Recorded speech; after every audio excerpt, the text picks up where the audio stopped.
Good morning dear students. आप लोग कैसे हैं? मुझे उम्मीद है कि आप लोग का एग्ज़ाम बहुत अच्छा जा रहा होगा। आइए आज आप लोग के बीच एक ही वीडियो में प्यूसम चैप्टर से एक पार्ट से लेकर 14 पार्ट की तक सारा ऑब्जेक्टिव बहुत ही मेहनत करके आप लोग के बीच लेकर आए हुए हैं। अगर सच में आप चाहते हैं कि मेरा 50 नंबर पक्का हो जाए तो आप इस सब को घर पर 2 बार 3 बार 4 बार परीक्षा देने जाने से पहले सुन लीजिएगा मेरे वीडियो को। 100% कहेंगे कि क्वेश्चन सारा इसी में से रहेगा, ठीक ना? तो आपको कुछ और चीज़ पढ़ने की ज़रूरत ही नहीं पड़ेगी। अगर किसी का व्याकरण कमज़ोर है तो ये पूरा वीडियो अच्छा ढंग से देख ले, शायद उसका प्रॉब्लम जो है दूर हो जाएगा। तो आइए हम लोग शुरू करते हैं। लेकिन अभी तक आप मेरे चैनल को सब्सक्राइब नहीं किए हैं तो जल्दी से इसे सब्सक्राइब कर लीजिए और बेल आइकन के बटन को दबाइए। तो स्टार्ट करते हैं हम लोग। सबसे पहले शुरू चैप्टर करेंगे शास्त्रकारा पाठ 14 का। क्वेश्चन नंबर 1 आपके सामने है, ध्यान दीजिएगा। भारतवर्ष में किसकी महान परंपरा सुनी जाती है? तो इसका आंसर जो होगा ए नंबर होगा शास्त्र का। फिर से रिपीट कर रहे हैं, भारतवर्ष में किसकी महान परंपरा सुनी जाती है? तो ए नंबर आंसर होगा शास्त्र। दूसरा नंबर क्वेश्चन, वर्ग में कौन प्रवेश करता है? वर्ग में कौन प्रवेश करता है? तो वर्ग में शिक्षक प्रवेश करते हैं। बी नंबर ऑप्शन आपका सही होगा, ठीक ना? आइए क्वेश्चन नंबर तीसरा देखते हैं, किसके 6 अंग है? किसके 6 अंग है? तो क्वेश्चन नंबर 3 का सी नंबर ऑप्शन होगा वेद, ठीक है ना? आइए क्वेश्चन नंबर 4 देखते हैं। क्वेश्चन नंबर 4 क्या कहता है? बहुत ही अच्छा क्वेश्चन है। छात्र किसका अभिवादन करते हैं? छात्र शिक्षक का अभिवादन करते हैं। क्वेश्चन नंबर 4 का डी नंबर ऑप्शन, ठीक ना? 4 का डी नंबर ऑप्शन हो जाएगा। आइए क्वेश्चन नंबर 5 देखते हैं, शास्त्रकारा पाठ किस शैली में है? शास्त्रकारा पाठ किस शैली में है? तो 5 का ए नंबर ऑप्शन होगा प्रश्नोत्तर शैली। मतलब इसका मतलब है कि प्रश्न भी पूछा जा रहा है, साथ में उसका उत्तर भी दिया जा रहा है, ठीक है ना? आइए क्वेश्चन नंबर 6 देखते हैं, किसका व्याकरण प्रसिद्ध है? किसका व्याकरण प्रसिद्ध है? क्वेश्चन नंबर 6 का जो आंसर होगा पाणिनि का, ठीक ना? पाणिनि का बी नंबर ऑप्शन में है, सही होगा इसका आंसर। छठा का बी नंबर, ठीक है। आइए क्वेश्चन नंबर 7 देखते हैं, ज्ञान का शासक कौन होता है? ज्ञान का शासक कौन होता है? तो 7 का सी नंबर होगा शास्त्र, ठीक ना? आइए क्वेश्चन नंबर 8 देखते हैं, वेदांग कितने हैं? वेदांग कितने हैं? तो वेदांग 6 होते हैं। क्वेश्चन नंबर 9 कह रहा है कि उच्चारण क्रिया का कौन बोध कराता है? उच्चारण क्रिया का कौन बोध कराता है? तो 9 का ए नंबर ऑप्शन होगा शिक्षा, ठीक ना? आइए क्वेश्चन नंबर 10 देखते हैं। क्वेश्चन नंबर 10 है, मनुष्य को कर्तव्य और अकर्तव्य का बोध कौन कराता है? ठीक ना? मनुष्य को कर्तव्य और अकर्तव्य का बोध कौन कराता है? तो 10 का बी नंबर ऑप्शन सही होगा शास्त्र, ठीक ना? आइए क्वेश्चन नंबर 11 देखते हैं, निरुक्त के रचयिता कौन है? निरुक्त के रचयिता कौन है? तो इसका सी नंबर आंसर होगा यास्क, ठीक ना? आइए देखते हैं क्वेश्चन नंबर 12 देखते हैं, ठीक ना? 12 नंबर क्वेश्चन कह रहा है, छंद के रचयिता कौन है? छंद के रचयिता कौन है? तो इसका आंसर होगा पिंगल, डी नंबर ऑप्शन, ठीक है?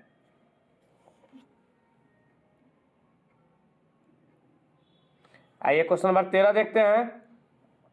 क्वेश्चन नंबर 13 क्या कहता है, ज्योतिष के रचयिता कौन है? ज्योतिष के रचयिता कौन है?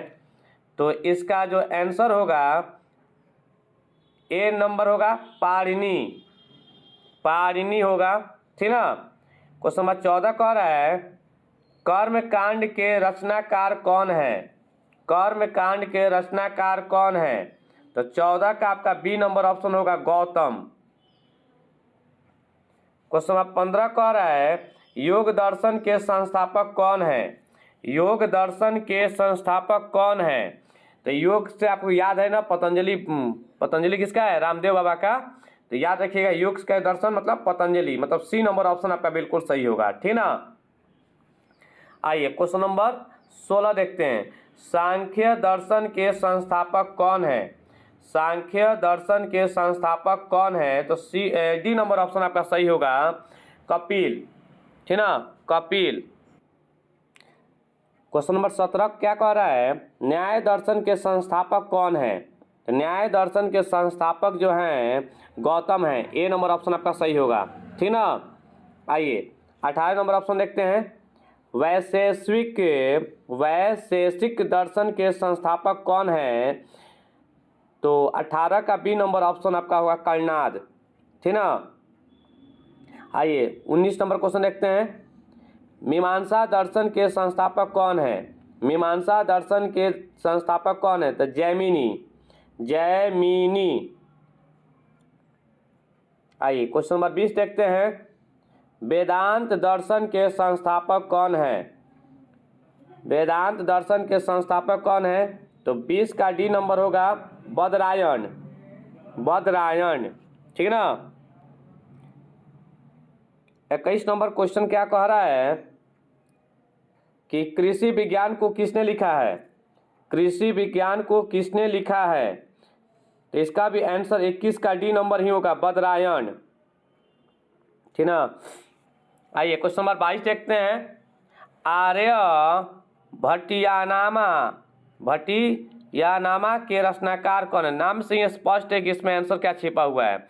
आर्यभट्टियानामा के रचनाकार कौन है? तो 22 का ए नंबर ऑप्शन ही होगा, आर्यभट्ट, ठीक है।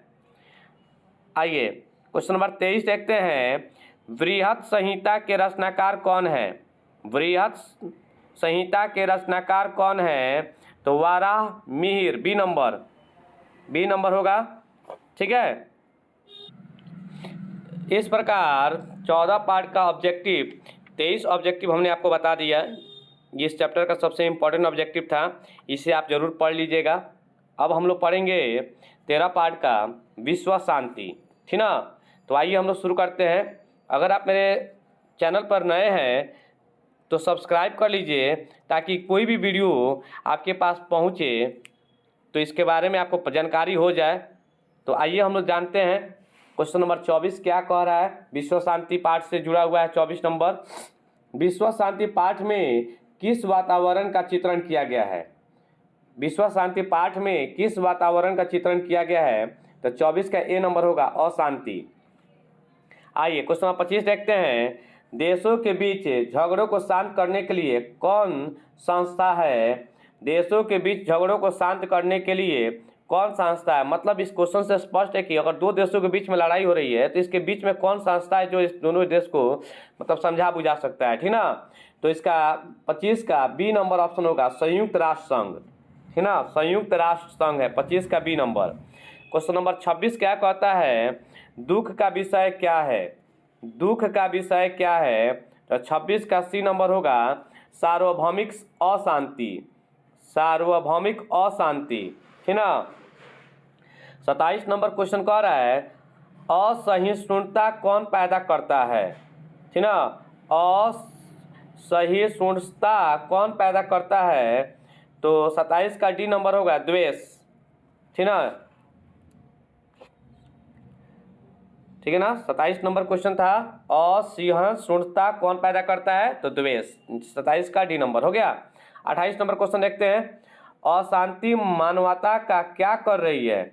अशांति मानवता का क्या कर रही है? तो 28 का ए नंबर, विनाश। 29 नंबर क्वेश्चन कह रहा है किसके बिना ज्ञान भार स्वरूप है? किसके बिना ज्ञान भार स्वरूप है? तो 29 का बी नंबर होगा, व्यवहार। 30 नंबर क्वेश्चन कह रहा है क्रिया के बिना क्या भार है? 30 नंबर क्वेश्चन कह रहा है क्रिया के बिना क्या भार है? तो आपका ऑप्शन दिया हुआ है सी नंबर होगा, दौलत, ठीक ना, याद रखिएगा। क्रिया के बिना क्या भार है? तो दौलत, सी नंबर ऑप्शन, ठीक है। आइए क्वेश्चन नंबर 31 देखते हैं। विश्व शांति को कौन काल माना जा सकता है? विश्व शांति का कौन काल माना जा सकता है? तो इसका ऑप्शन जो होगा डी नंबर होगा, सूर्योदय। 31 का D number option. 32 number question कह रहा है बैर को कौन मारता है? बैर को कौन मारता है? तो इसका आंसर जो होगा बैर को स्वार्थ मारता है। ए नंबर ऑप्शन सही है, ठीक ना। आइए 33 नंबर क्वेश्चन देखते हैं। मानवता के विनाश का भय किससे है? मानवता के विनाश का भय किससे है? तो 33 का बी नंबर अस्त्र से। 34 नंबर क्वेश्चन कह रहा है अनेक राज्यों में परस्पर क्या चल रहे हैं? अनेक राज्यों में परस्पर क्या चल रहे हैं?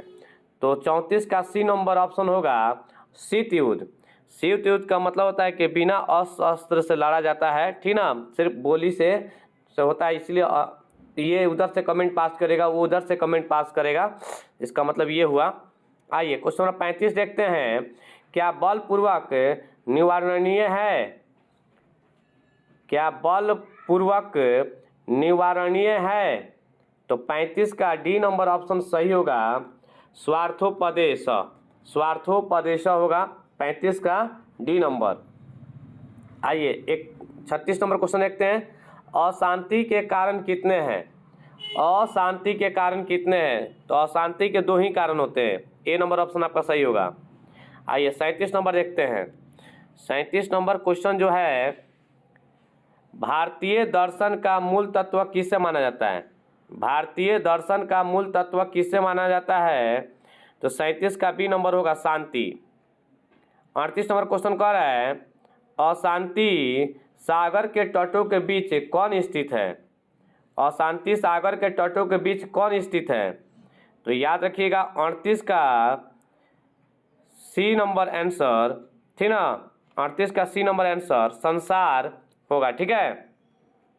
आइए क्वेश्चन नंबर 39 देखते हैं। उदार चरित्र वाले क्या मानते हैं? उदार चरित्र वाले क्या मानते हैं? तो याद रखिएगा उदार चरित्र वाले क्या मानते हैं?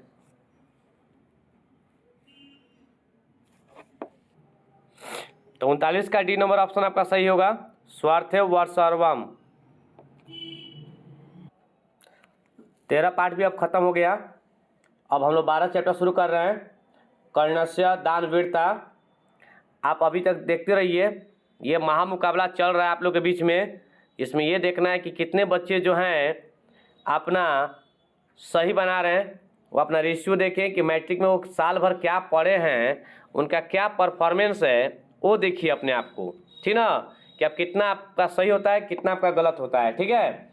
तो एक टेस्ट ग्रुप में आपका चल रहा है और एग्ज़ाम में आपका बेस्ट, इससे बेस्ट होगा, लेकिन जब तैयारी आपका रहेगा तब हौसला मत हारिए। आइए देखते हैं क्वेश्चन नंबर 40, 12 चैप्टर का है। कर्णस्य दानवीरता पाठ के रचनाकार कौन है? ठीक ना, कर्णस्य दानवीरता पाठ के रचनाकार कौन है? तो 40 का ए नंबर आंसर सही होगा, ठीक ना, भास हो गया। भास याद रखिएगा। 41 नंबर क्वेश्चन कह रहा है कर्णस्य दानवीरता किस प्रकार का पाठ है? कर्णस्य दानवीरता किस प्रकार का पाठ है? तो 41 का बी नंबर होगा, नाटक। 42 नंबर क्वेश्चन कह रहा है कर्णस्य दानवीरता पाठ कहाँ से लिया गया है? कर्णस्य दानवीरता पाठ कहाँ से लिया गया है? तो 42 का सी नंबर होगा, कर्णभार। आइए 43 नंबर क्वेश्चन देखते हैं। सूर्यपुत्र कौन है? सूर्यपुत्र कौन है? तो डी नंबर ऑप्शन होगा, कर्ण। 44 नंबर, कर्ण किसको कवच और कुंडल दे देता है? कर्ण किसको कवच और कुंडल देता है? तो याद रखिएगा इंद्र, ए नंबर 44 का ए। 45 नंबर, कर्ण किस देश का राजा था? कर्ण किस देश का राजा था? तो अंग, बी नंबर ऑप्शन होगा। 46 नंबर क्वेश्चन, कर्ण किसको नमस्कार करता है? कर्ण किसको नमस्कार करता है? तो कर्ण इंद्र को नमस्कार करता है। 47 नंबर क्वेश्चन देखेंगे हम लोग। कुंती पुत्र कौन है? तो कुंती पुत्र कर्ण है, डी नंबर ऑप्शन आपका बिल्कुल सही होगा। 48 नंबर क्वेश्चन देख रहे हैं हम लोग। कर्ण किसके पक्ष में युद्ध करता था? याद रखिएगा, कर्ण किसके पक्ष में युद्ध करता था? तो कर्ण जो है कौरव के पक्ष से युद्ध करता था, ठीक ना। 48 का ए नंबर ऑप्शन होगा बिल्कुल सही, ठीक ना। कह रहा है 49 नंबर क्वेश्चन, कर्ण भार नामक नाटक के रचनाकार कौन है? कर्णभार नामक नाटक के रचनाकार कौन है? तो कर्णभार नाटक के रचनाकार भास हैं। 49 का बी नंबर, ठीक है। आइए 50 नंबर देखते हैं। महंतरा भिक्षा याचे, मतलब इसका अर्थ हुआ महान भिक्षा की कामना करता हूँ, यह किसकी युक्ति है? यह किसकी युक्ति है? तो 50 का सी नंबर आपका सही होगा, शक्र का। शक्र वही इंद्र भगवान बनकर आए हुए थे कर्ण के सामने, और उनका कवच और कुंडल मांग कर लेकर चले गए, ठीक ना। इसलिए कर्ण मारा भी गया, जो कि अगर कवच और कुंडल उनके पास रहता तो विश्व का कोई भी इंसान या राक्षस दानव जो भी से अर्जुन तक भी उनको नहीं हरा पाते हैं, पांडव ग्रुप के, ठीक है ना। लेकिन ये छल से कर्ण मारा गया। आइए देखते हैं क्वेश्चन नंबर 51। क्या हमेशा स्थिर रहता है? क्या हमेशा स्थिर रहता है? तो धर्म, डी नंबर ऑप्शन आपका सही होगा। 52 नंबर क्वेश्चन कह रहा है, देखिए शक्र के बगल में इंद्र लिख दिए ना। शक्र मतलब इंद्र किस वेश में प्रवेश करता है? किस वेश में प्रवेश करता है?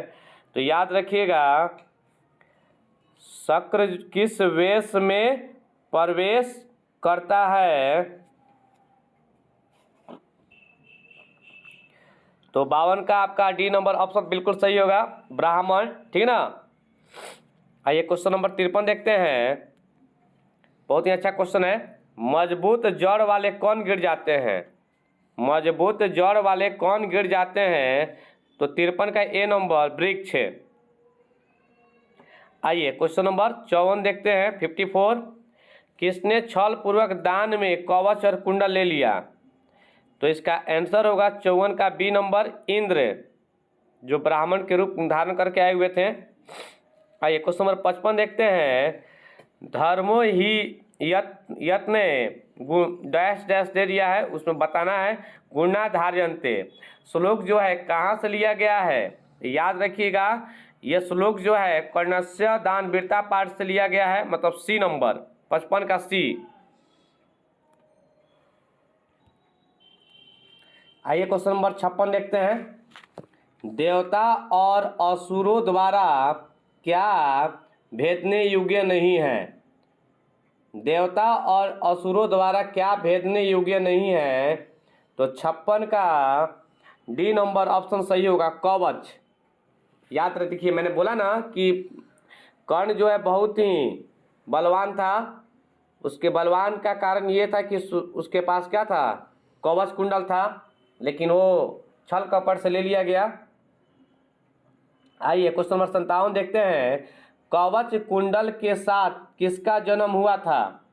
कवच कुंडल के साथ किसका जन्म हुआ था? तो 57 का ए नंबर होगा, कर्ण का। आइए 58 नंबर देखते हैं।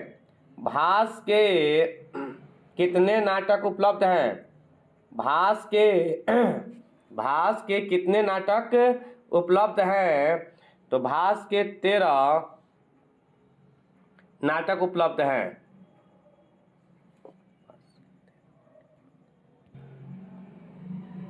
आइए अब क्वेश्चन नंबर व्याघ्र पथी कथा हम लोग पढ़ेंगे। अभी तक हम लोग 12 चैप्टर भी कंप्लीट कर लिए। आइए हम लोग देखते हैं व्याघ्र पथी कथा। इसमें लालच की भावना वाला है, जो राहगीर करता है लालच की भावना, और खुद अपना जान क्या करता है? गवा देता है। तो आइए देखते हैं क्वेश्चन नंबर 59 का ए नंबर क्वेश्चन क्या कहता है। व्याघ्र पथिक कथा के रचनाकार कौन है? तो याद रखिए नारायण पंडित, नारायण पंडित। आइए 60 नंबर देखते हैं। बूढ़े बाघ के हाथ में क्या था? बूढ़े बाघ के हाथ में सोने का कंगन था, ठीक ना। 61 नंबर क्वेश्चन कह रहा है दरिंद्रा भर कौनते माँ निरुत जस्य किमस्ते पद किस पाठ से संकलित है? तो याद रखिएगा यह पाठ जो है व्याघ्र पथिक पाठ से है, ठीक ना। इसका सी नंबर ऑप्शन बिल्कुल सही होगा। 62 नंबर क्वेश्चन कह रहा है किसके बिना ज्ञान बोझ के समान है? किसके बिना ज्ञान जो है बोझ के समान है? क्रिया। 62 का डी नंबर ऑप्शन आपका सही होगा, क्रिया। 63 नंबर क्वेश्चन कह रहा है व्याघ्र पथिक कथा किस ग्रंथ से उद्धृत है? तो याद रखिएगा 63 का ए नंबर ऑप्शन होगा, हितोपदेश। 64 नंबर क्वेश्चन कह रहा है बाघ के हाथ में क्या था? बाघ के हाथ में क्या था? तो सोने का कंगन था, बी नंबर ऑप्शन। 65 का क्वेश्चन कह रहा है कि पथिक स्नान करने कहाँ गया था? तो पथिक स्नान करने सरोवर में गया था, सी नंबर। आइए 66 नंबर क्वेश्चन देखते हैं। दुराचारी कौन था? दुराचारी कौन था? तो व्याघ्र था, मतलब डी नंबर ऑप्शन आपका होगा, ठीक ना। आइए 67 नंबर क्वेश्चन देखते हैं। कौन स्नान करके सरोवर के किनारे बैठा हुआ था? तो ए नंबर ऑप्शन होगा, बाघ। बाघ जो है स्नान करके बैठा हुआ था। आइए 68 नंबर क्वेश्चन देखते हैं। यह सोने का कंगन ग्रहण करो किसने कहा था? यह सोने का कंगन ग्रहण करो किसने कहा था? तो 68 का बी नंबर होगा, बाघ ने कहा था, ठीक है। आइए 69 नंबर क्वेश्चन देखते हैं। व्याघ्र पथिक कथा पाठ में किसके दुष्परिणाम का वर्णन है? किसके दुष्परिणाम का वर्णन है? तो याद रखिएगा 69 का सी नंबर आंसर होगा, लोभ, ठीक है। क्वेश्चन नंबर 70 देखते हैं। राहगीर को कौन मारकर खा गया? राहगीर को कौन मारकर खा गया? तो बाघ मारकर खा गया, 70 का डी नंबर होगा। क्वेश्चन नंबर 71 क्या कह रहा है? बाघ ने राहगीर को क्या ग्रहण करने के लिए कहा था? तो बाघ ने राहगीर को स्वर्ण कंगन, मतलब 71 का ए नंबर ग्रहण करने के लिए कहा था। 72 नंबर क्वेश्चन कह रहा है भाग्य से ही संभव है ऐसा किसने कहा? ऐसा पथिक ने कहा, मतलब राहगीर ने कहा, बी नंबर ऑप्शन। बताइए लालच कितना बुरी वाला था कि सोना देखा नहीं और उसको अंदर लालच की भावना आ गई और अपना जान गंवा दिया। ऐसे आप लोग लालच की भावना नहीं कीजिएगा, कर्म की पूजा कीजिए, कर्म से मेहनत कीजिए और सफलता को प्राप्त कीजिए। तो 72 का बी नंबर ऑप्शन आपका होगा। आइए 73 नंबर देखते हैं। हितोपदेश के रचयिता कौन है? हितोपदेश के रचयिता कौन है? तो 73 का आपका डी नंबर होगा, नारायण पंडित। इस तरह आप लोग का यह भी चैप्टर कंप्लीट होता है। हम लोग आगे अब देखते हैं मंदाकिनी वर्णम, 10वां पाठ। 10वां पाठ अब हम लोग देखते हैं। तो आइए देख रहे हैं। पहला नंबर 74 नंबर क्वेश्चन का है मंदाकिनी वर्णम का पहला होगा, इस तरह 74 नंबर होगा। मंदाकिनी वर्णम पाठ के रचनाकार कौन है? मंदाकिनी वर्णम पाठ के रचनाकार कौन है? तो महर्षि वाल्मीकि, याद रखिएगा, D number option. 75 number question कह रहा है रामायण ग्रंथ के रचनाकार कौन है? तो इसका भी होगा ए नंबर, वाल्मीकि। 76 नंबर क्वेश्चन कह रहा है अयोध्या कांड ग्रंथ किसका अंश भाग है? मतलब अयोध्या जो कांड हुआ था किसके अंतर्गत में आता है? तो रामायण के अंतर्गत में, बी नंबर। 77 नंबर क्वेश्चन कह रहा है रघुवंशम महाकाव्यम किसकी रचना है? तो 77 का सी नंबर होगा, कालिदास। 78 नंबर क्वेश्चन कह रहा है मंदाकिनी वर्णम पाठ किस ग्रंथ से संकलित है? मंदाकिनी वर्णम पाठ किस ग्रंथ से संकलित है? तो इसका जो आंसर होगा रामायण, डी नंबर ऑप्शन आपका सही होगा, 78 का डी।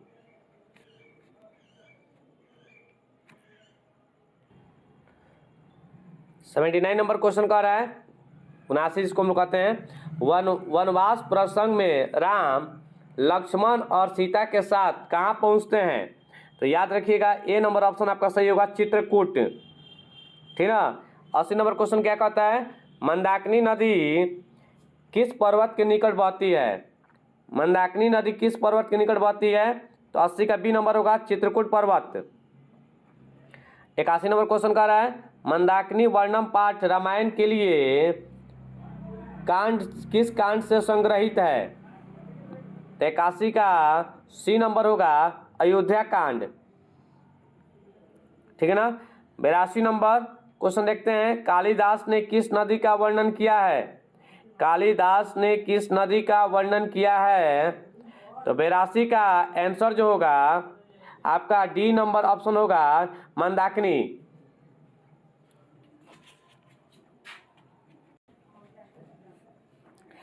83 नंबर क्वेश्चन कह रहा है, मंदाकिनी वर्णम पाठ में किस नदी का वर्णन है? मंदाकिनी वर्णम पाठ में किस नदी का वर्णन है? तो याद रखिएगा 83 का ए नंबर ही होगा, मंदाकिनी। ठीक है ना। आइए 84 नंबर क्वेश्चन कह रहा है, वाल्मीकि रामायण से कौन पाठ संकलित है? वाल्मीकि रामायण से कौन पाठ संकलित है? तो 84 का बी नंबर ही ऑप्शन होगा, मंदाकिनी वर्णम। इस प्रकार यह भी पाठ अब क्या होता है, कंप्लीट होता है। हम लोग 9वां नंबर क्वेश्चन शुरू करते हैं, 9वां पाठ शुरू करते हैं, ठीक ना, जिसका नाम है स्वामी दयानंद सरस्वती जी के बारे में पढ़ेंगे लोग। तो आइए 9वां पाठ का क्वेश्चन नंबर हम लोग इसके हिसाब से एक देखते हैं, लेकिन नंबरिंग के हिसाब से 85 नंबर क्वेश्चन हम लोग पढ़ते हैं। तो आइए देखते हैं 85 नंबर क्वेश्चन क्या कहता है, गुजरात प्रदेश स्थित टंकरा ग्राम, मतलब गुजरात में एक गांव पड़ता है जिसका नाम है टंकारा गांव, में कहाँ जन्म हुआ था, मतलब किसका जन्म हुआ था, इसके बारे में पूछ रहा है। तो याद रखिए गुजरात में टंकरा ग्राम में स्वामी दयानंद सरस्वती जी का जन्म हुआ था। सी नंबर ऑप्शन आपका बिल्कुल सही होगा। आइए 86 नंबर क्वेश्चन क्या कहता है, स्वामी दयानंद के गुरु कौन थे? स्वामी दयानंद के गुरु कौन थे? तो स्वामी दयानंद के गुरु बिरजानंद थे। याद रखिएगा डी नंबर क्वेश्चन सही होगा, 86 का डी नंबर। आइए 87 नंबर क्वेश्चन देखते हैं, 87 नंबर, स्वामी दयानंद किस शताब्दी में जन्म लिए थे? बताइए, कमेंट में बताइए आप लोग इस 87 नंबर क्वेश्चन का कि स्वामी दयानंद किस शताब्दी में जन्म लिए थे। तो याद रखिएगा 87 का ए नंबर ऑप्शन होगा, 19वीं शताब्दी में। ठीक ना।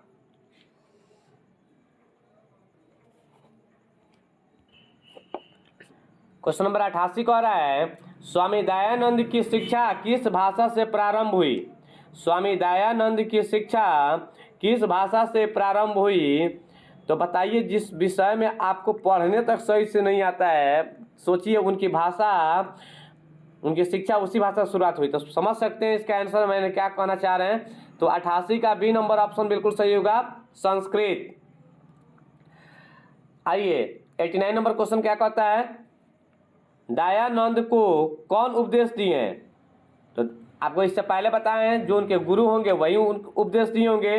तो 89 का सी नंबर ऑप्शन होगा, बिरजानंद। याद रखिएगा बिरजानंद के गुरु थे किसके? दयानंद के।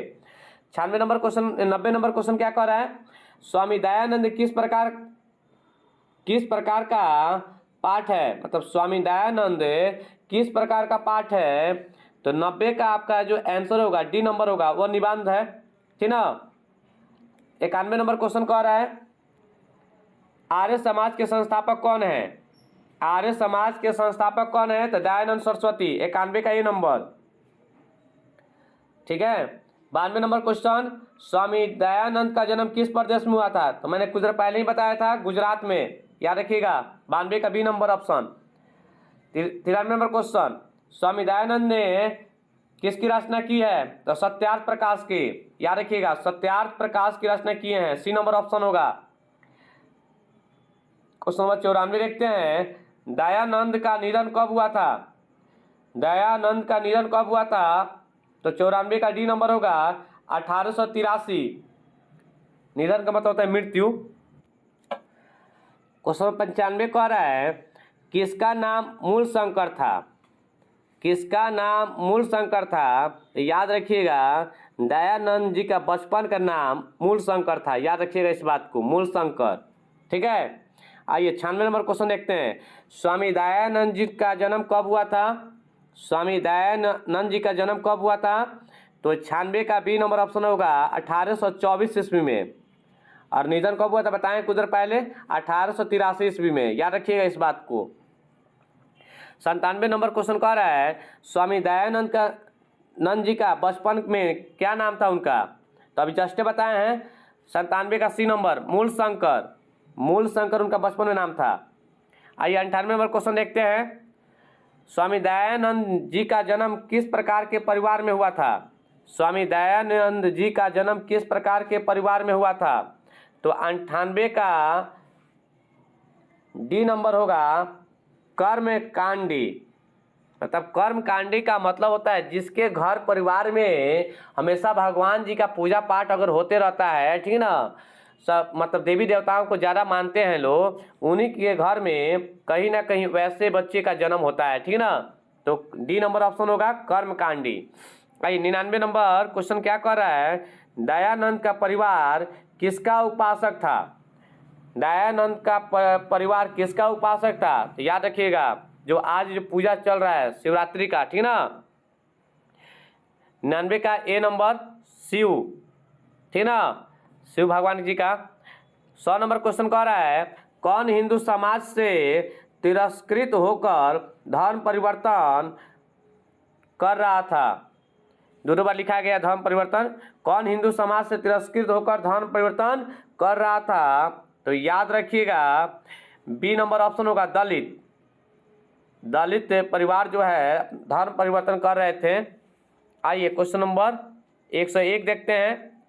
आर्य समाज की स्थापना किस नगर में किया गया? आर्य समाज की स्थापना किस नगर में किया गया? तो याद रखिएगा इसका सी नंबर ऑप्शन सही होगा मुंबई। मुंबई हो गया। अभी तक आपने कितना आंसर सही बनाया है कमेंट में बताइए मुझे, ठीक ना। और आप लोग ए बी सी लिख कर ही बताइए, ठीक है ना, बोलने की ज़रूरत नहीं है, मैसेज लिखने की जरूरत नहीं, डायरेक्टली लिखिए ए बी सी डी, ठीक है। आइए क्वेश्चन नंबर 102 देखते हैं। आर्य समाज की स्थापना किस वर्ष में हुआ है? आर्य समाज की स्थापना किस वर्ष में हुआ है? बिल्कुल सही बताया ने। 102 का डी नंबर होगा 1875 ईस्वी। 1875 ईस्वी में। आइए 103 नंबर क्वेश्चन देखते हैं। सत्यार्थ प्रकाश नामक ग्रंथ को किस भाषा में रचना किया गया है? सत्यार्थ प्रकाश नामक ग्रंथ को किस भाषा में रचना किया गया है? तो याद रखिएगा 103 का ए नंबर आंसर होगा हिंदी में, ठीक ना। क्वेश्चन 104 नंबर क्वेश्चन कह रहा है किस काल में समाज दूषित हो गया था? तो मध्यकाल में। मध्यकाल में समाज क्या हो गया था? दूषित हो गया था, ठीक है ना। 105 नंबर क्वेश्चन कह रहा है रात्रि जागरण को छोड़कर मूल शंकर कहाँ चले गए थे? रात्रि जागरण को छोड़कर मूल शंकर किसका नाम था? दयानंद सरस्वती जी कहाँ चले गए थे? तो याद रखिएगा सी नंबर ऑप्शन आपका बिल्कुल सही होगा घर। आइए 106 नंबर क्वेश्चन देखते हैं। किसका प्रचार दयानंद ने किया था? किसका प्रचार दयानंद ने किया था? तो इसका डी नंबर ऑप्शन सही होगा शुद्ध तत्व ज्ञान।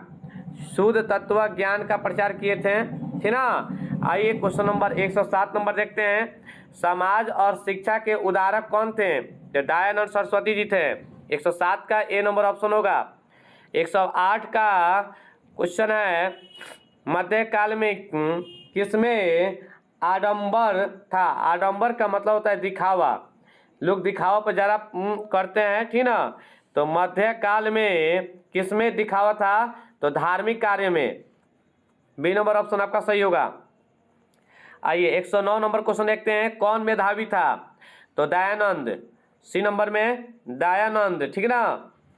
आइए 110 नंबर क्वेश्चन देखते हैं हम लोग। किसकी शाखा देश विदेश में है?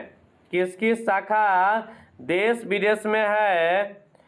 तो 110 नंबर का जो आंसर होगा डी नंबर होगा, आर्य समाज की शाखा जो है देश विदेशों में है। मूल शंकर को किसके प्रति अनास्था थी, मतलब आस्था नहीं थी? तो मूर्ति पूजा। याद रखिएगा 111 का ए नंबर ऑप्शन आपका सही होगा, मूर्ति पूजा के प्रति उनकी अनास्था थी। 112 नंबर क्वेश्चन कह रहा है कौन प्रसाद को खा रहा था? 112 का बी नंबर होगा, चूहा। क्वेश्चन नंबर 113 कह रहा है स्वामी दयानंद कौन थे? स्वामी दयानंद कौन थे? तो समाज द्वारक होगा सी नंबर में, मतलब समाज सुधारक थे। क्वेश्चन नंबर 114 कह रहा है स्वामी दया जी का जन्म किस गांव में हुआ था? मैंने बहुत पहले ही बताया है कि किस गांव में हुआ था। टंकारा। टंकारा कहाँ पड़ता है? गुजरात में। आइए क्वेश्चन नंबर 115 देखते हैं। स्वामी दयानंद जी के लिए कौन पर्व उद्बोधक सिद्ध हुआ? मतलब स्वामी दयानंद जी के लिए कौन सा पर्व जो है उद्बोधक सिद्ध हुआ? तो 115 का ए नंबर ऑप्शन होगा, शिवरात्रि। शिवरात्रि।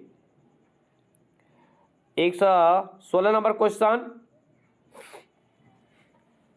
डीएवी विद्यालय की स्थापना किसने की?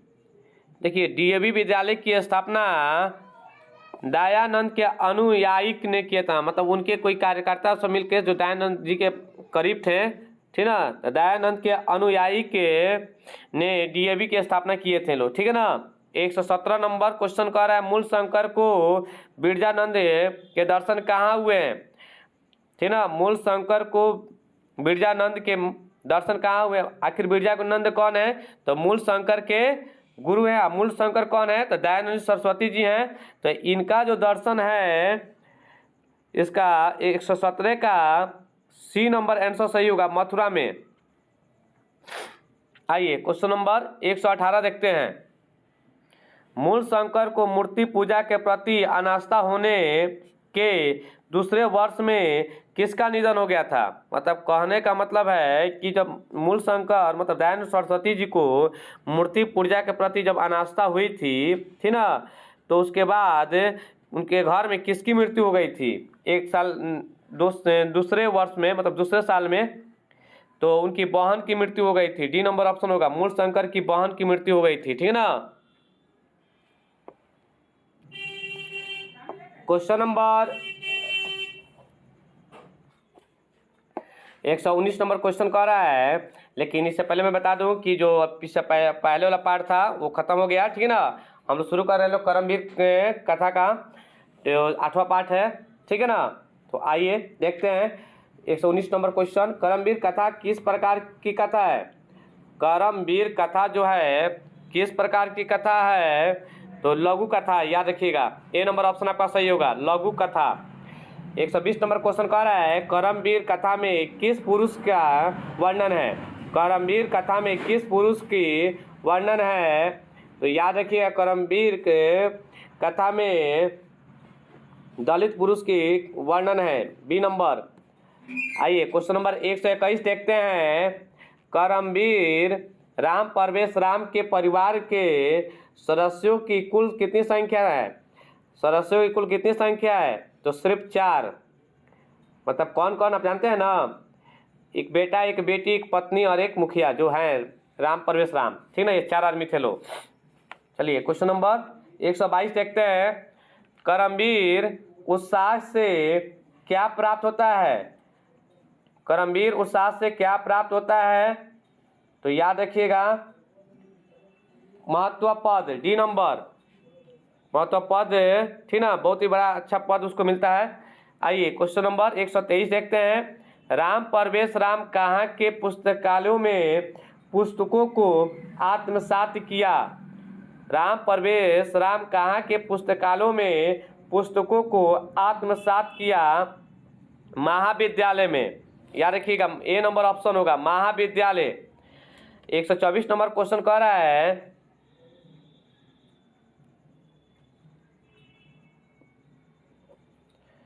उद्योगी ने पुरुष सिंह मुपैती लक्ष्मी या उस उक्ति, मतलब कहने का मतलब है कि उद्योगीन पुरुष सिंह मुपैती लक्ष्मी यह उक्ति किस पाठ से संकलित है। मतलब जो मेहनती होते हैं उनके घर में क्या होता है, लक्ष्मी आती है। ये कौन सा पाठ में बोला गया है, यह पाठ करमवीर कथा से बोला गया है। 124 का बी नंबर ऑप्शन बिल्कुल सही होगा, ठीक है ना। 124 का बी नंबर ऑप्शन याद रखिएगा। आइए 125 नंबर क्वेश्चन देखते हैं। भिकनटोला से कितनी दूरी पर प्राथमिक विद्यालय था। भिकनटोला से कितनी दूरी पर प्राथमिक विद्यालय था, तो 1 कोस, सी नंबर ऑप्शन आपका सही होगा। आइए क्वेश्चन नंबर 126 देखते हैं। किस परीक्षा में विश्वविद्यालय में प्रथम स्थान युक्त प्राप्त किए थे। याद रखिएगा, किस परीक्षा में विश्वविद्यालय में प्रथम स्थान प्राप्त किए थे, तो इसका आंसर जो होगा स्नातक, ठीक ना, स्नातक में। 126 के डी नंबर। शिक्षक ने दलित बालक को कहाँ ले गए। 127 नंबर क्वेश्चन कह रहा है कि शिक्षक जी दलित बालक को कहाँ ले गए। तो याद रखिएगा 127 का ए नंबर आंसर होगा। शिक्षक कहीं भी ले जाएगा तो कहाँ ले जाएगा, घर द्वार थोड़े ले जाएगा, उसको विद्यालय ले जाएगा पढ़ाने के लिए, ठीक ना, तो विद्यालय ले गए। 128 नंबर क्वेश्चन कह रहे हैं कि राम प्रवेश के गांव का क्या नाम है। तो याद रखिएगा राम प्रवेश के गांव का नाम भिकनटोला, बी नंबर, ठीक है ना। आइए क्वेश्चन नंबर 129 देखते हैं। कौन स्नातक की परीक्षा में प्रथम स्थान प्राप्त किया था, तो राम प्रवेश राम ने, ठीक ना, राम प्रवेश राम ने स्नातक में प्रथम स्थान प्राप्त किया था। मतलब उस विद्यालय में, उस विश्वविद्यालय में पहला नंबर स्थान लेकर आया था। इसलिए कहा जाता है शिक्षा ही एक ऐसा माध्यम है जहाँ पे अपने माता पिता के नाम को रोशन आप लोग कर सकते हैं। जिस प्रकार राम प्रवेश राम ने उस शिक्षा क्षेत्र में प्रथम स्थान प्राप्त किया था, तो आप लोग भी कोशिश कीजिए आने वाले कल में अपना फ्यूचर इतना ब्राइट रखिए ताकि आपके कारण आपके माता पिता का सपना पूरा हो जाए। तो आइए देखते हैं क्वेश्चन नंबर 130 देखते हैं। गांव में कौन आए थे, तो गांव में कौन आया था, तो शिक्षक आए थे। डी नंबर ऑप्शन आपका सही होगा। परिश्रमी पुरुष क्या प्राप्त करता है। परिश्रमी पुरुष जो है लक्ष्मी, मतलब यहाँ पर परिश्रमी पुरुष होता है वहीं पर लक्ष्मी निवास करती है, ये बात आप जानबे करते हैं। तो 131 का ए नंबर ऑप्शन होगा। आइए 132 नंबर देखते हैं। दलित पुरुष का नाम क्या था। दलित पुरुष का नाम राम प्रवेश राम था, ठीक ना, याद रखिएगा। 133 नंबर क्वेश्चन देखते हैं। किस गांव में निर्धन लोग रहते थे। निर्धन का मतलब होता है गरीब, तो याद रखिएगा भिकनटोला में, भिकनटोला, सी नंबर ऑप्शन, 133 के सी नंबर, ठीक ना। आइए 134 नंबर क्वेश्चन देखते हैं। बालक किसके शैली में आकृष्ट हुआ। बालक किसके शैली में आकृष्ट हुआ, तो शिक्षक, याद रखिएगा। 135 नंबर क्वेश्चन कह रहा है राम प्रवेश राम की प्रतिष्ठा कहाँ थी। राम प्रवेश राम की प्रतिष्ठा कहाँ थी, तो 135 का ए नंबर ऑप्शन होगा अपने राज्य और केंद्र के प्रशासन में। कारण ये कि वो स्नातक में क्या किए थे, फर्स्ट डिवीजन से पास किए थे, प्रथम स्थान प्राप्त किए थे। आइए क्वेश्चन नंबर 136 देखते हैं। राम प्रवेश राम क्या कर रहा था जब शिक्षक ने पहली बार उसको भिकनटोला में देखा था। तो मतलब कहने का मतलब है जब शिक्षक उसके गांव में आए थे, भिकनटोला में आए थे, तो उस वक्त राम प्रवेश क्या कर रहा था, तो याद रखिएगा उस वक्त राम प्रवेश राम खेल रहा था, बी नंबर ऑप्शन। आइए 137 नंबर क्वेश्चन। करमवीर कौन था। करमवीर कौन था, तो सी नंबर ऑप्शन होगा। करमवीर राम प्रवेश राम था। देखिए कितना अच्छा उसका नाम रखा गया, राम प्रवेश राम को। मेहनत कर रहा था, बहुत ज़्यादा मेहनत कर रहा था, अपना दशा और दिशा दोनों बदला, इसलिए उसका नाम करमवीर रख दिया गया चैप्टर के नाम से। आइए 138 नंबर क्वेश्चन देखते हैं। दलित ग्रामवासी पुरुष की कथा कौन है। दलित ग्रामवासी पुरुष की कथा कौन है, तो डी नंबर होगा करमवीर कथा। मतलब उसके नाम से कथा लोग सुनते हैं आज के डेट में, ठीक ना। आइए 139 नंबर क्वेश्चन देखते हैं। भिकनटोला देखने कौन आया था, तो भिकनटोला देखने शिक्षक आए थे। मतलब कहीं शिक्षक ना देखा, अध्यापक दिया रहा है तो अध्यापक पर ही टिक मारिएगा। इस प्रकार यह भी पार्ट क्या होता है, अब कंप्लीट होता है ऑब्जेक्टिव की दुनिया में। अब नीति श्लोक पाठ हम देखेंगे, 7वां पाठ है। क्वेश्चन नंबर 140 देखते हैं। नीति श्लोक पाठ किससे संकलित है? नीति श्लोक पाठ किससे संकलित है? तो विदुर नीति, याद रखिएगा विदुर नीति। 141 नंबर क्वेश्चन देखिए, नीति श्लोक का पाठ किस ग्रंथ से लिया गया है? नीति श्लोक का पाठ महाभारत से लिया गया है, C number option. 143 number question, नीति श्लोक का पाठ के रचनाकार कौन है? नीति श्लोक का पाठ के रचनाकार कौन है? तो 142 नंबर का आपका आंसर होगा नीति श्लोक का पाठ के रचनाकार कौन है? तो विदुर हैं, ठीक ना। तो सी नंबर ऑप्शन आपका बिल्कुल सही होगा। नीति श्लोक का पाठ में कितने श्लोक हैं? तो याद रखिएगा 10 श्लोक हैं, डी नंबर ऑप्शन, ठीक है। आइए क्वेश्चन नंबर 144 देखते हैं। विदुर किसके प्रश्नों का उत्तर देता है? तो धृतराष्ट्र। आप महाभारत में देखे होंगे जिनके आंख पर पट्टी बंधी हुई है वही धृतराष्ट्र हैं, ठीक ना। आइए 145 नंबर क्वेश्चन देखते हैं। विदुर कौन था? विदुर मंत्री था, ठीक ना, याद रखिएगा।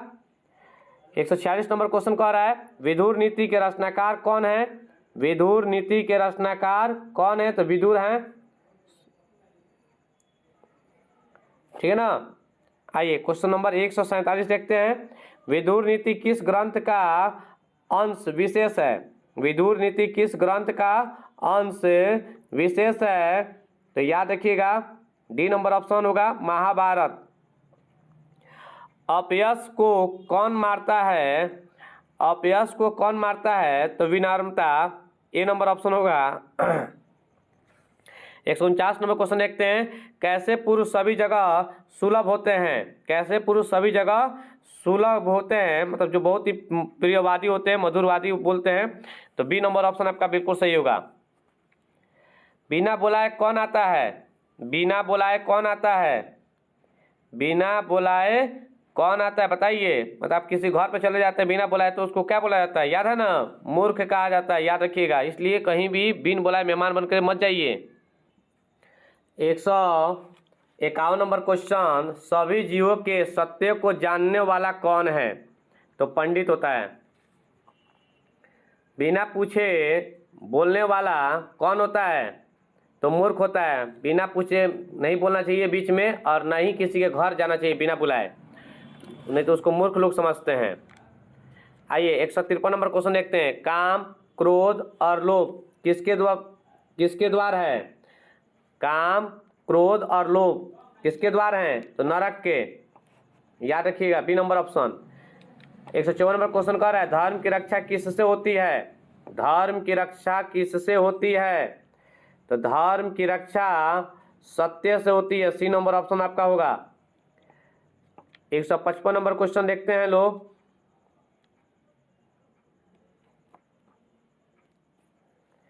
नरक के कितने द्वार हैं? तो नरक के 3 द्वार होते हैं। 155 के डी। विनय किसको मारता है? विनय किसको मारता है? तो याद रखिएगा अपयश को, जिसको हम लोग बदनामी कहते हैं, ठीक ना। आइए 157 नंबर क्वेश्चन, आदमी को हमेशा किस मार्ग पर चलना चाहिए? आदमी को हमेशा किस मार्ग पर चलना चाहिए? जिस मार्ग पर महात्मा गांधी चल रहे थे या चले हैं, उसी मार्ग पर हमें भी चलना चाहिए, अर्थात अहिंसा, बी नंबर ऑप्शन। आइए देखते हैं कुल की रक्षा किससे होती है? कुल की रक्षा किससे होती है, ठीक ना। रिपीटेड को 157 2 बार लिखा गया है, कोई बात नहीं, नंबरिंग से कोई दिक्कत नहीं है। मेरी भावनाओं को समझें और आगे पर ध्यान देंगे, ठीक ना। कुल की रक्षा किससे होती है? तो कुल की रक्षा चरित्र से होती है, सी नंबर ऑप्शन होगा। दोष कितने होते हैं? तो दोष जो होते हैं दिया हुआ है क्वेश्चन नंबर 158 का, दोष कितने होते हैं? तो डी नंबर ऑप्शन आपका सही होगा, 6, ठीक ना। 159 नंबर क्वेश्चन कह रहा है घर की लक्ष्मी कौन होती हैं? स्त्रियां होती हैं, याद रखिएगा। क्रोध से किसका नाश होता है? क्रोध से किसका नाश होता है, याद रखिए, बताइए। तो क्रोध से पराक्रम, ठीक ना। लोग नहीं कहते हम बहुत ही पराक्रमी हैं, तो क्रोध से किसका नाश होता है? पराक्रम। आइए 161 नंबर, सुंदर आचरण से किसका नाश होता है? सुंदर आचरण से किसका नाश होता है? तो कुलक्षण। किसकी रक्षा विशेष रूप से होनी चाहिए? किसकी रक्षा विशेष रूप से होनी चाहिए? तो याद रखिएगा, स्त्रियां की रक्षा विशेष रूप से होनी चाहिए, डी नंबर। 163 नंबर क्वेश्चन कह रहा है, प्रश्नोत्तर के रूप में कौन ग्रंथ है? प्रश्नोत्तर के रूप में कौन ग्रंथ है? तो विदुर नीति, क्योंकि मंत्री थे विदुर ने धृतराष्ट्र के दरबार में, तो वही सवाल जवाब हो रहा था, सवाल पूछते थे, सवाल का जवाब देते रहते थे, इसलिए इसमें प्रश्नोत्तर के रूप में रखा गया था ग्रंथ को, ठीक है ना। आइए 164 नंबर क्वेश्चन देखते हैं, उत्तम शांति क्या है? उत्तम शांति क्षमा है, याद रखिएगा। 165 नंबर क्वेश्चन देखते हैं लोग, नराधम या मूर्ख किस पर विश्वास करता है?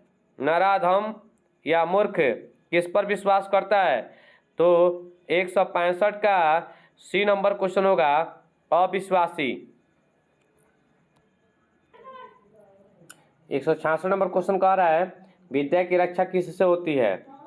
166 नंबर क्वेश्चन है कि विद्या की रक्षा किससे होती है? तो विद्या की रक्षा अभ्यास से होती है। आपको पता है कि बिना प्रैक्टिस के कुछ हो नहीं सकता है, ठीक ना। अभ्यास या योग लिखा रहा है तो योग पर ही आप टिक मार सकते हैं, ठीक ना। 167 नंबर क्वेश्चन कह रहा है, क्षमा किसे मारता है? तो क्षमा जो है क्रोध को मार देता है। अगर किसी को बहुत ज़्यादा क्रोध है, आप क्रोध आ रहा है किसी के ऊपर, तो उसको क्षमा करके देखिए, आपका क्रोध तुरंत समाप्त हो जाएगा, ठीक ना। आइए 168 नंबर क्वेश्चन देखते हैं, मृजया। मृजया का मतलब होता है उपटन। उपटन मतलब जानते हैं ना, जो चेहरे पर जो लगाता है लोग, ठीक ना। तो मृजया उपटन से किसकी रक्षा होती है? तो सबको जान रहा है कि उपटन अगर लगाते हैं तो रूप की क्या होता है? रूप की रक्षा होती है। 169 नंबर क्वेश्चन देखते हैं, हमेशा सुख देने वाला कौन है? हमेशा सुख देने वाला कौन है? विद्या। देखिए बात सही है ना, कि विद्या ददाति विनयम, ठीक ना। विद्या जो है हमें क्या करती है? हमेशा सुख देती है, इसलिए कहते हैं पढ़ाई पर ध्यान दीजिए। अगर विद्या नहीं है तो आने वाले कल में बहुत ज़्यादा आपको तकलीफ हो सकती है, ठीक है ना। आइए देखते हैं क्वेश्चन नंबर 170, नीति श्लोक का पाठ महाभारत के किस पर्व से लिया गया है? नीति श्लोक का पाठ महाभारत के किस पर्व से लिया गया है? तो उद्योग पर्व, है ना, याद रखिएगा, उद्योग। आइए क्वेश्चन नंबर 171 देखते हैं। 171 नंबर दिया है, अपृष्ठे बहुभाषते। अपृष्ठे बहुभाषते मतलब बिना पूछे नहीं बोलना चाहिए, किस पाठ की युक्ति है? ठीक ना, किस पाठ की युक्ति है? तो याद रखिएगा 171 का ये नंबर होगा, नीति श्लोक का पाठ का है, ठीक ना। आइए 100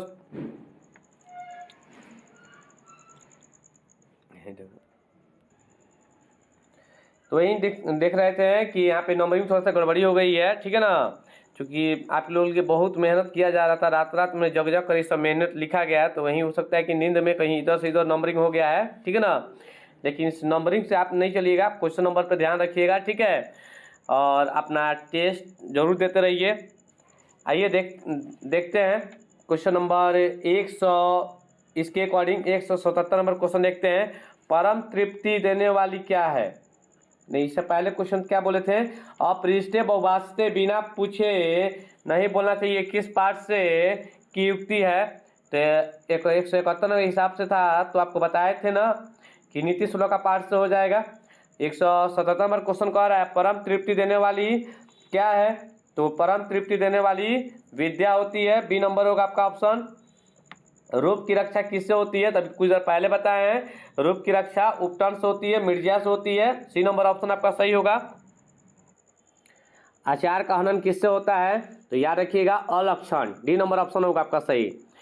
आइए हम लोग नया चैप्टर शुरू करते हैं फिर से, भारतीय संस्कार, ठीक ना। संस्कार विसर्ग, इसमें सट गया कलम, संस्कार, ठीक है। छठा नंबर है, छठा पाठ है। आइए देखते हैं 180 नंबर क्वेश्चन क्या कह रहा है, संस्कार प्राय कितने होते हैं, मतलब संस्कार कितने प्रकार के होते हैं? तो याद रखिएगा, अगर आपके प्रश्न में 5 केवल दिया रहा है, उसमें 16 नहीं दिया रहा है, तो आप 5 पर ही टिक मारिएगा। अगर आपके प्रश्न में 16 और 5 दोनों दिया रहा है तो 16 पर टिक मारिएगा, ठीक ना। तो संस्कार प्रायः कितने प्रकार के हैं? तो 16। ठीक ना। 181 नंबर क्वेश्चन कह रहा है कि शांत संस्कार किसके अंतर्गत होता है?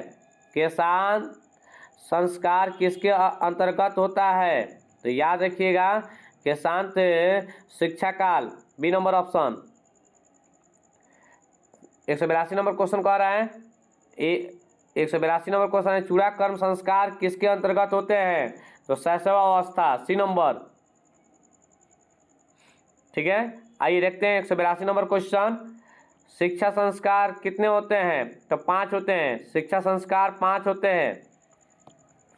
आइए 183 नंबर क्वेश्चन देखते हैं। मंडप का निर्माण किस संस्कार में होता है?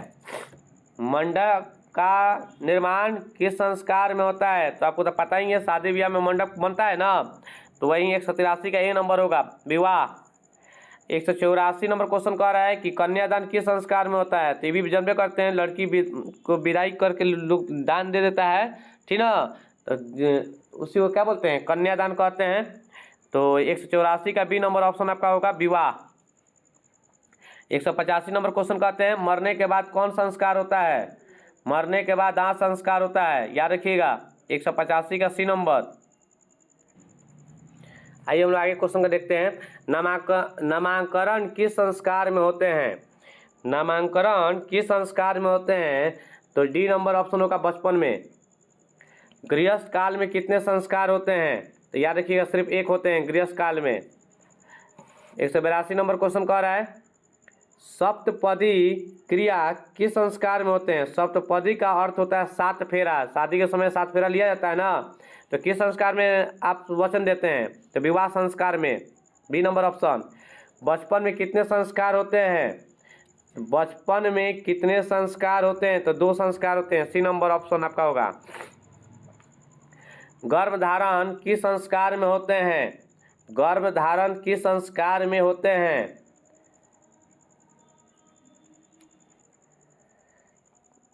183 का सी नंबर ऑप्शन होगा, जन्म से पूर्व। ठीक ना, गर्भधारण किस संस्कार में होते हैं? तो जन्म से पूर्व। आइए क्वेश्चन नंबर 184 देखते हैं। भारतीय दर्शन का महत्वपूर्ण उपादान क्या है? ठीक ना, तो संस्कार।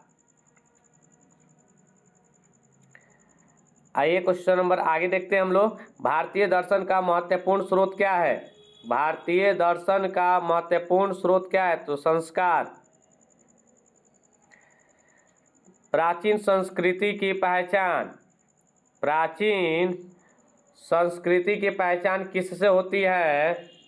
तो प्राचीन संस्कृति की पहचान संस्कारों से होती है। आइए आगे क्वेश्चन देखते हैं हम लोग। सीमांतोन्नय का मतलब होता है, देखिएगा, जब बच्चा गर्भ में रहता है तो उसकी माँ को क्या किया जाता है? ये भूत प्रेत से बचाने के लिए हाथ में बाँह में कुछ ताबीज़ बांध दिया जाता है, ठीक ना, या कुछ लॉकेट टाइप में दे दिया जाता है। तो वही बात लिखा है कि सीमांतोन्नय किस प्रकार का संस्कार है? तो बताइए, तो आप खुद ही जानते होंगे। तो गर्भ में कब रहता है? जन्म से पूर्व, मतलब इसका 187 का सी नंबर ऑप्शन आपका सही होगा, ठीक ना, जन्म से पूर्व। ठीक ना। आइए आगे क्वेश्चन देखते हैं। प्राचीन काल में शिष्यों को कहा जाता था, प्राचीन काल में शिष्यों को कहा जाता था, क्या कहा जाता है? ब्रह्मचारी, ठीक ना। आइए क्वेश्चन देखते हैं। गुरु शिष्यों को कहाँ ले जाते हैं? गुरु शिष्य को कहाँ ले जाते हैं? ठीक है ना, तो गुरु शिष्य को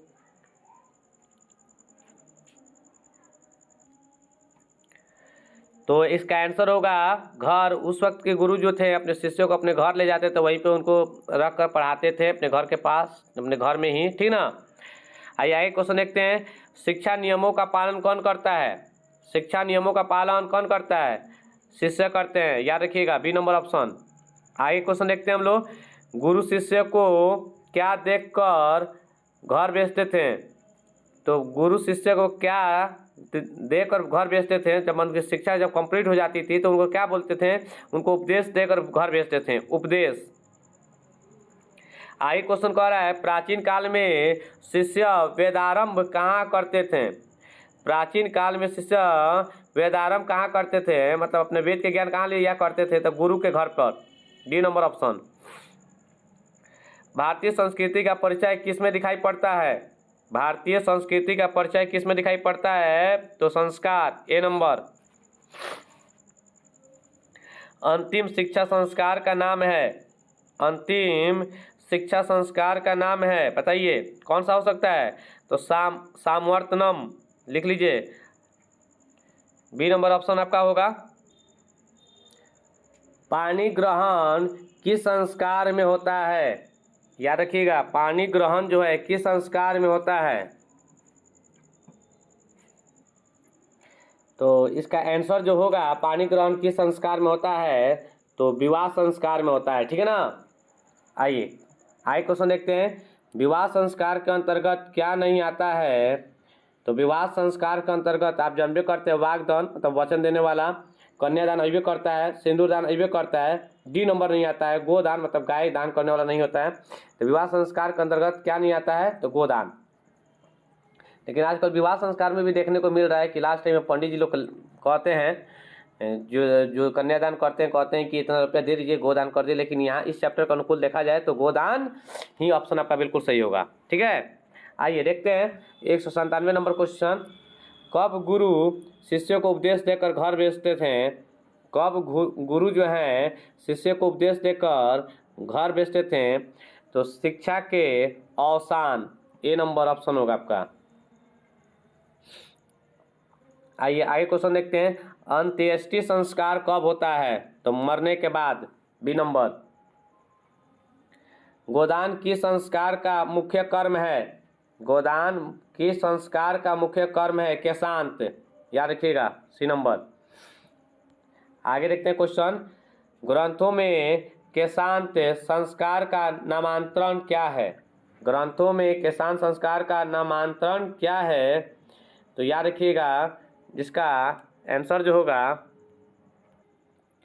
तो इसका आंसर जो होगा, साहित्य ग्रंथों में केशांत संस्कार का नामांतरण क्या होता है? तो डी नंबर ऑप्शन आपका बिल्कुल सही होगा, गोदान, ठीक ना। आइए आगे क्वेश्चन देखते हैं। वागदान का अर्थ होता है वचन देने वाला, किस संस्कार में होता है? याद रखिएगा, किस संस्कार में होता है? तो वचन किस में देते हैं? विवाह संस्कार में देते हैं। इसका आंसर जो होगा करेक्ट, ए नंबर होगा, विवाह संस्कार। आइए आगे देखते हैं। पुंसवन संस्कार कब होता है? पुंसवन संस्कार कब होता है? जन्म से पूर्व होता है, मतलब इसका बी नंबर ऑप्शन आपका क्या हो जाएगा? बिल्कुल सही हो जाएगा, ठीक है।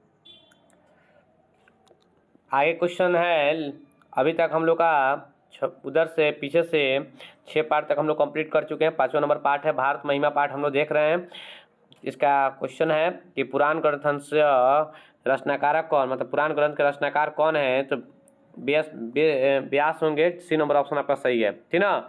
आइए क्वेश्चन देखते हैं। भारत की शोभा को कौन प्रसन्न है? भारत की शोभा से कौन प्रसन्न है? तो ईश्वर प्रसन्न होते हैं, याद रखिएगा। और ईश्वर भी भारत में आना पसंद करते हैं, भारत की धरती पर जन्म लेना बार बार पसंद करते हैं। भारत महिमा पाठस्य रचनाकार कौन? भारत महिमा पाठ के रचनाकार कौन है? तो वेद व्यास हैं, ठीक है ना। ये नंबर ऑप्शन आपका सही होगा। किस देश में देवता बार बार जन्म लेना चाहते हैं? तो भारत में ही, मैंने अभी कुछ पहले ही बताया था आपको। किसकी महिमा सर्वत्र गाई जाती है? तो भारत की महिमा जो है हर जगह क्या की जाती है? गाई जाती है। आइए आगे देखते हैं। भारतीय धारा कै सविता, ठीक ना। तो मतलब भारत के धरती पर कौन कौन सेवित करता है? तो सागर भी होता है, पर्वत भी होता है, निर्झर भी होता है, मतलब इनमें से सभी, डी नंबर आपका ऑप्शन बिल्कुल सही होगा। आइए आगे क्वेश्चन है। परा शब्द से अर्थ किम अस्ति? परा शब्द का अर्थ क्या होता है? तो ए नंबर होगा, श्रेष्ठ, ठीक ना। आइए आगे देखते हैं। भारतस्य महिमा कुत्र गायते, ठीक ना। तो इसका क्या होगा? तो सर्वत्र, हर जगह गाते हैं, ठीक ना, याद रखिएगा, सी नंबर। आइए आगे देखते हैं। भारत महिमा पाठ के द्वितीय श्लोक किस पुराण से संकलित है? बताइए। भारत महिमा पाठ के द्वितीय श्लोक जो है किस पाठ से संकलित है? तो भागवत पुराण से, सी नंबर ऑप्शन। आइए आगे क्वेश्चन देखते हैं। भारत महिमाया आधुनिक गीतस्य रचनाकारक। देखिए कभी कभी संस्कृत में भी क्वेश्चन पूछता है, जिससे लिखा हुआ रहेगा, तो ज़्यादा टेंशन नहीं है, उसका अर्थ केवल पकड़ लेना है, ठीक ना। भारत महिमा के आधुनिक गीत गाने के रचनाकार कौन है? तो इसका आंसर जो है डी नंबर आंसर सही रहेगा, डॉक्टर उमाशंकर शर्मा। आइए देखते हैं आगे क्वेश्चन। कति पुराणनी संति, पुराण कितने होते हैं? ठीक ना, तो पुराण कितने होते हैं ये बात बताइए। पुराण जो होते हैं अष्टादश, मतलब संस्कृत में लिखा रहेगा अष्टादश, तो अष्टादश का यूज़ करेंगे, नहीं तो 18 लिखा हो तो 18 का यूज़ करेंगे। अष्टादश का मतलब 18 होता है, ठीक है ना। आइए आगे देखते हैं।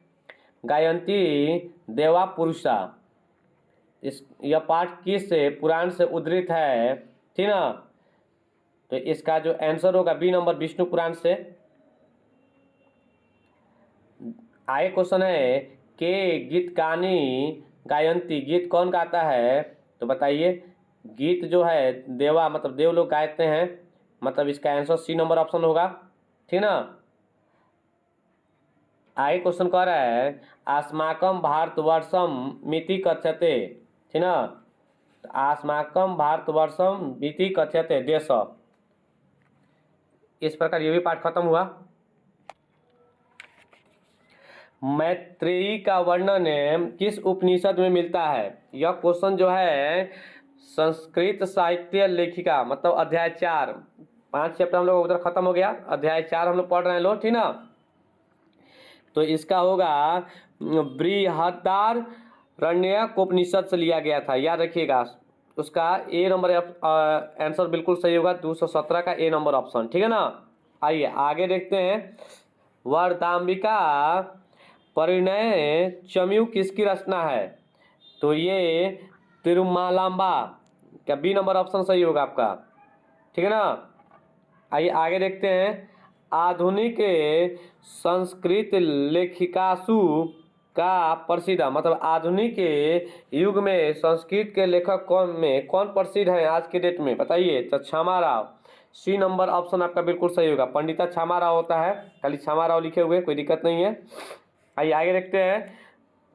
ऋग्वेद में कितनी महिलाएं ऋषिकाओं का वर्णन प्राप्त हैं? तो 24। ऋग्वेद में कितनी महिलाएं ऋषिकाओं का वर्णन प्राप्त है? तो 24। आइए आगे देखा जाता है। शंकर चरित के रचनाकार हैं? तो पंडिता क्षमा राव, ए नंबर ऑप्शन होगा आपका। आइए आगे देखते हैं। कंपन राय की रानी कौन थी? तो गंगा देवी। कंपन राय की रानी कौन थी? तो गंगा देवी। आइए आगे देखते हैं क्वेश्चन। आधुनिक काल के संस्कृत लेखिका में कौन अति प्रसिद्ध है? तो मैंने आपको जस्ट कुछ देर पहले बताया था, पंडिता क्षमा राव, सी नंबर। आइए आगे क्वेश्चन देखते हैं। वनमाला भावाकर किस काल की संस्कृत की कवित्री थी? तो वर्तमान काल की, डी नंबर ऑप्शन सही आपका होगा, ठीक ना। आगे क्वेश्चन कह रहा है विजयांका का काल किस शासक में माना जाता है, मतलब किस शतक में माना जाता है? तो याद रखिएगा विजयांका का काल किस शतक में माना जाता है? तो ए नंबर होगा अष्टम, ठीक ना। आगे देखते हैं। याज्ञवल्क्य अपनी पत्नी मैत्री को किसकी शिक्षा देते हैं? तो आत्म तत्व की, याद रखिएगा आत्म तत्व की। विजय भट्टारिका किसकी पत्नी थी? तो चंद्रा द्वितीय, ठीक है ना। आगे क्वेश्चन दिया हुआ है पंडिता क्षमा राव द्वारा रचित सत्याग्रह गीता किसके दर्शन द्वारा प्रभावित है? किसके दर्शन द्वारा प्रभावित है? तो याद रखिएगा इसका डी नंबर ऑप्शन बिल्कुल सही है, महात्मा गांधी। आगे क्वेश्चन दिया है गंगा देवी का समय क्या है? गंगा देवी का समय क्या है? तो 8वीं सदी। याज्ञवल्क्य की पत्नी कौन थी? तो मैत्रेयी थे, बी नंबर ऑप्शन आपका होगा, ठीक ना। आगे क्वेश्चन है महाभारत में किस लेखिका का उल्लेख होता है? महाभारत में किस लेखिका का उल्लेख होता है? सुलभा, सी नंबर। वर्तमान काल की संस्कृत लेखिका कौन है? बताइए, वर्तमान काल में संस्कृत की लेखिका कौन है, ठीक ना। तो आपको बता दें मिथिलेश कुमारी मिश्रा, डी नंबर ऑप्शन। आगे क्वेश्चन कह रहा है सर्व शुक्ला सरस्वती किसने कहा है? तो डांडी, ए नंबर ऑप्शन होगा सही, बिल्कुल। किसके गीत देवता भी गाते हैं? किसके गीत देवता भी गाते हैं? तो बी नंबर ऑप्शन होगा भारत। अगला क्वेश्चन है ग्राम ज्योति का लिखवती, ठीक ना, लिखितवती है, ग्राम ज्योति का लिखितवती लिखा हुआ है, तो इसका आंसर जो होगा, ठीक ना, क्षमा राव ने लिखे हैं, ठीक ना। अगला पॉइंट है जनक की सभा में शास्त्रार्थ कुशला कौन थी? शास्त्रार्थ कुशला कौन थी? जनक की सभा में शास्त्रार्थ में कुशला कौन थी? तो गार्गी, डी नंबर ऑप्शन। इस चैप्टर का अंतिम क्वेश्चन है अर्थववेद में मंत्रदर्शिका कितनी ऋषिकाएं हैं? तो 5, ए नंबर ऑप्शन होगा। आइए हम लोग देखते हैं अलस कथा में, तीसरा चैप्टर है, थोड़ा फास्ट लेकर चल रहे हैं, कारण ये है कि वीडियो लंबा हो रहा है ज़्यादा, तो आप लोग ज़्यादा वीडियो लंबा देखते हैं तो आपको थोड़ा सा डर लगता है, लेकिन मैंने सोचा था कि सारा ऑब्जेक्टिव को एक ही पार्ट में निपटा दिया जाए ताकि आपका टेंशन ही खत्म हो जाए। 10 को इधर उधर से वीडियो देखने से बेहतर है कि एक जगह वीडियो आप देखिएगा और ध्यान से देखिएगा, सारा का सारा ऑब्जेक्टिव आप बना कर रहिएगा, ये मेरा गारंटी आपसे। आइए देखते हैं तो अलस कथा तीसरा चैप्टर का आगे का क्वेश्चन कह रहा है कि अलस कथा पाठ कुत्र संकलित, मतलब कहने का अर्थ है कि अगर संस्कृत में दिया रहा तब भी उसके हिंदी भी बगल में लिख दिए हैं कि अलस कथा कहाँ से लिया गया है। तो याद कीजिए पुरुष परीक्षात लिख लीजिए, ए नंबर ऑप्शन। आगे क्वेश्चन कह रहा है कि अलस कथा पाठ के रचयिता कौन है? विद्यापति। अलस कथा पाठ के रचयिता कौन है? विद्यापति। मैथिली कवि क आश्रित, मतलब मैथिली कवि कौन थे? तो विद्यापति ही थे, ठीक ना। आइए आगे देखते हैं वास्तविक आलस्यों की संख्या कितनी थी? वास्तविक आलस्यों की संख्या कितनी थी? तो इसका डी नंबर ऑप्शन बिल्कुल सही हो जाएगा, 4, ठीक है ना। सबसे बड़ा शत्रु कौन होता है? बताइए, ये बहुत इजी पॉइंट है। सबसे बड़ा शत्रु कौन होता है? तो ए नंबर ऑप्शन होगा आलस्य, मतलब आलसी।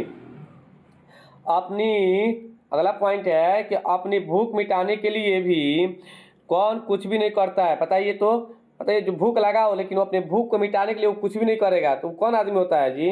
अब बताइए तो। आलसी किस्म का आदमी होता है ना, भूख लगा रहा है लेकिन वो सोचता है कि बैठे बैठे मेरे मुंह में खाना चल जाए, तो ऐसा तो हो नहीं सकता है, मेहनत तो कुछ तो करना पड़ेगा।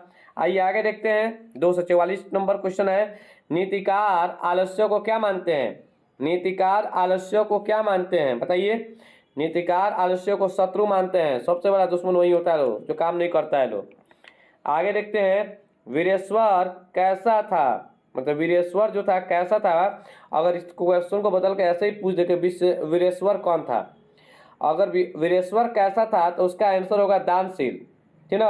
अगर पूछता है कि वीरेश्वर कौन था तो कहा मिथिला के मंत्री था, डी नंबर ऑप्शन। दोनों का एक साथ मैं इंक्लूड कर दिया हूँ। वीरेश्वर कौन था? तो मिथिला के मंत्री था। वीरेश्वर कैसा था? तो दानशील व्यक्ति था। अलस कथा में आग लगने के बाद कितने लोग नहीं गए? याद रखिएगा, अलस कथा में आग लगने के बाद कितने लोग नहीं गए? बताइए आप। आइए आपके लिए ऊपर छोड़ा गया है, तो अलस कथा में आग लगने के बाद 4 लोग जो हैं नहीं गए थे, ठीक है ना। आइए आगे देखते हैं घर में लगी आग को देखकर कौन लोग पलायमान हो गए, मतलब भाग गए? तो बताइए आप लोग। तो इसका आंसर होगा धूर्त लोग।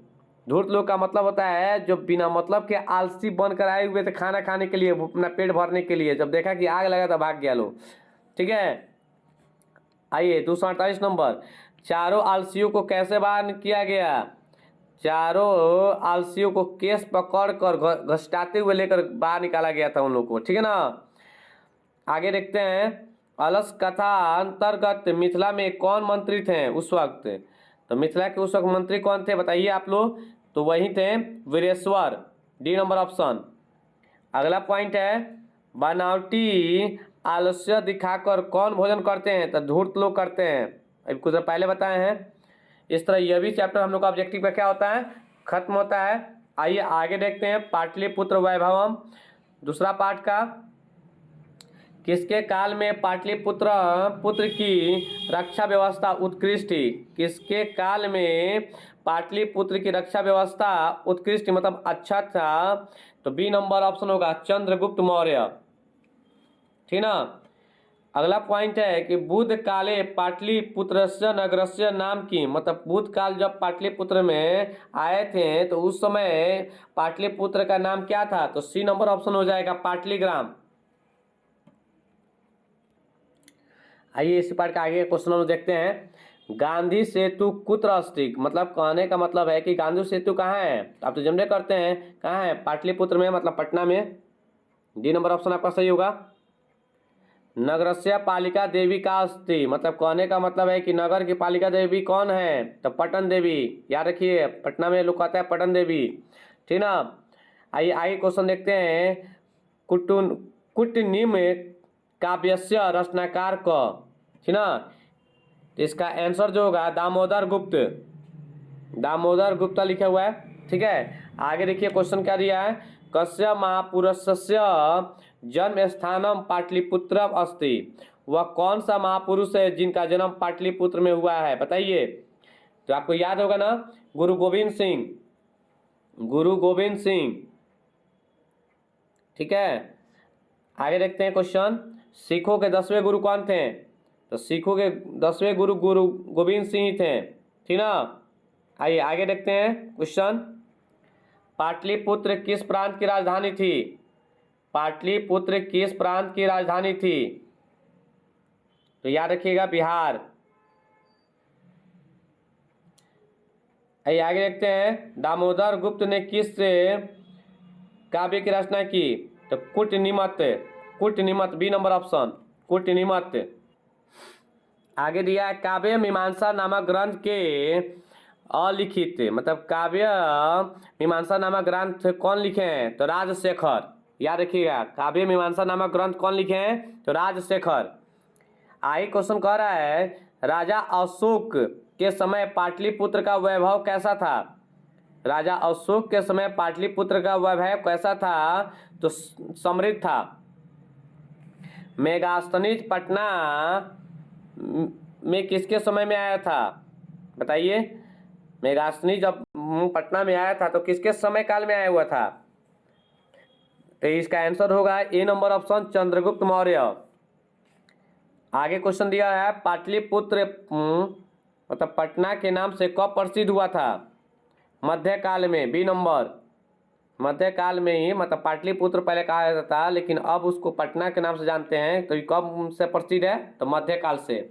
आगे क्वेश्चन देखते हैं। पाटल पुष्पों की पुतलिका रचना के आधार पर पटना का कौन सा नाम है? तो पाटलिपुत्र सी नंबर ऑप्शन होगा। आगे क्वेश्चन कह रहा है पटना का इतिहास कितना साल पुराना है? 2500 वर्ष। याद रखिएगा 2500 वर्ष पुराना है। आगे क्वेश्चन है यूनान का राजदूत कौन था? यूनान का राजदूत कौन था? तो मेगास्थनीज। कौमुद्री महोत्सव किस ऋतु में मनाया जाता है? कौमुद्री महोत्सव किस ऋतु में मनाया जाता है? तो याद रखिएगा इसका आंसर जो होगा शरद ऋतु में बी नंबर ऑप्शन। बिहार के किस नगर में गोलघर स्थित है? बताइए। बिहार के किस नगर में गोलघर स्थित है? तो पटना नगर में। आप जानबे करते हैं पाटलिपुत्र। ठीक है। आइए आगे देखते हैं। परिभूत पुरंद स्थानम की संज्ञा किसे दी गई है? बताइए। परिभूत पुरंद स्थानम की संज्ञा किसे दी गई है? तो इसका आंसर जो होगा पाटलिपुत्र नगरे डी नंबर। अगर आपसे पूछ जाता है कि गोलघर का काम किस लिए होता है? तो अनाज रखने के लिए। ध्यान रखिएगा इस बात को। आगे क्वेश्चन दिया है कि सरस्वती का कुल गृह कौन सा महानगर था? तो पाटलिपुत्र ए नंबर पाटलिपुत्र। ठीक है। काल चक्र के कारण कितने वर्षों तक मध्यकाल में पटना की स्थिति जर्जर थी? तो 200 वर्ष तक बी नंबर ऑप्शन 200 वर्ष तक। ठीक है। इस प्रकार ईबी पार्ट हम लोग का क्या हुआ? कंप्लीट होता है। और हम लोग धीरे धीरे 14 से लेकर पढ़ते हैं, 14, 13, 12 इस तरह करते पढ़ते आए हैं। अब हम लोग अंतिम पायदान पर पहुंच चुके हैं और मुझे उम्मीद है कि आपको अभी तक वीडियो अच्छा लग रहा है, तो आप इसे लाइक और शेयर जरूर करें। तो आइए हम लोग देखते हैं आगे का मंगलम पाठ। क्वेश्चन है कि मंगलम पाठ का प्रथम मंत्र किस उपनिषद से लिया गया है। मंगलम पाठ का प्रथम मंत्र किस उपनिषद से लिया गया है, तो याद रखिएगा ईशावास्यो उपनिषद से लिया गया है। ईशावास्यो उपनिषद से लिया गया है। मंगलम पाठ में कैसे मंत्र संकलित हैं, तो पदार्थात्मक है, ठीक ना, प उसमें द धात्मक, ठीक ना। अगला पॉइंट है मंगलम पाठ के रचनाकार कौन है। मंगलम पाठ के रचनाकार कौन है, तो इसका आंसर जो होगा वेद व्यास।